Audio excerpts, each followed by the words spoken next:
I'm Harrison Keeley. Here's what you need to know today.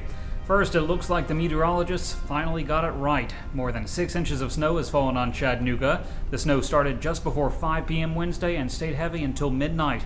So far, Hamilton County EMS says no major accidents have happened in the area. Public works crews have been plowing and treating city streets throughout the night, but officials urge everyone to stay off the roads if possible.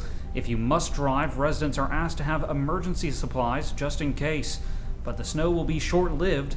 The high today is expected to be 41 in Chattanooga. In the meantime, we want to see your photos and videos. Share them using the hashtag SnowNooga on Facebook, Instagram, Twitter, and Vine. You can also email us at webeditor@timesfreepress.com.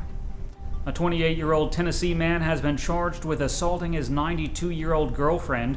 Memphis police say Thomas Standley choked and shook the woman. The victim says Stanley got mad at her because she did not want to take her medicine. She says her boyfriend hurts her all the time and says she was afraid to call the police.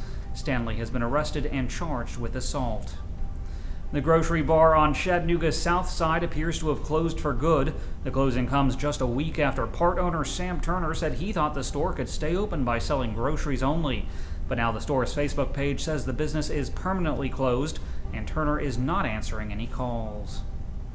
Commissioner Marty Haynes, who represents Hickson, says he opposes a new Walmart grocery store expected to open on Middle Valley Road. Residents who live within 2 miles of the development are strongly against it, but Haynes says many in the rest of Hickson have been supporters. Nearby residents are concerned about traffic, crime, the cost of widening the road, and quality of life in the neighborhood. While Haynes says he's leaning against the development, he says new information could change his mind. Police say a woman in Knoxville was surviving on just a jar of peanut butter. Officials say the woman called 911 for help because she had only a half jar of peanut butter left. The 78-year-old had been rationing her final jar over the last week and had no heat in her home. Officers Jay Williams and Jonathan Book bought the woman groceries and made calls to help get her assistance for the future.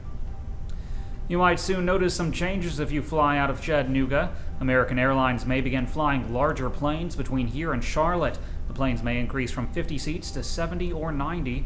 In addition, the airport plans to add an extra nonstop flight to Chicago. CEO Terry Hart says the airport is still trying to add nonstop flights to Houston and New York.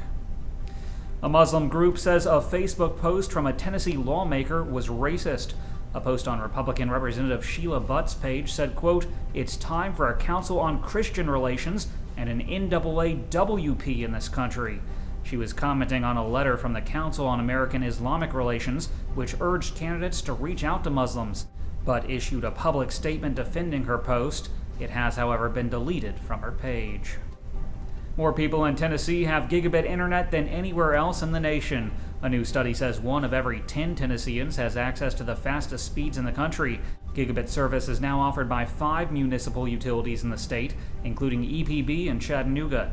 And Google has announced that its gigabit fiber service will soon be offered in Nashville. That's it for today's news. Thanks for being with us. You can find more on these stories and breaking news all day long at timesfreepress.com.